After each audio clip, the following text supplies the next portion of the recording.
kama kuna katibu atabainika amechukua fedha zaidi ya kiasi ambacho kimeelezwa, basi hatua kali zitachukuliwa kwa mtendaji huyo. Hii ni kwa watendaji wote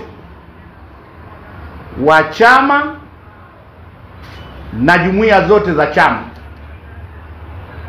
Msichukue fedha zaidi ya kiasi kilichoidhinishwa kwa kisingizio cha michango. Huu ni mchakato wa awali. Wanachama hawa wanachukua fomu, mwamko ni mkubwa, lakini la pili wanahitaji mchujo ili watakaporejeshwa waingie katika kinyang'anyiro kile cha kwenda kupigiwa kura.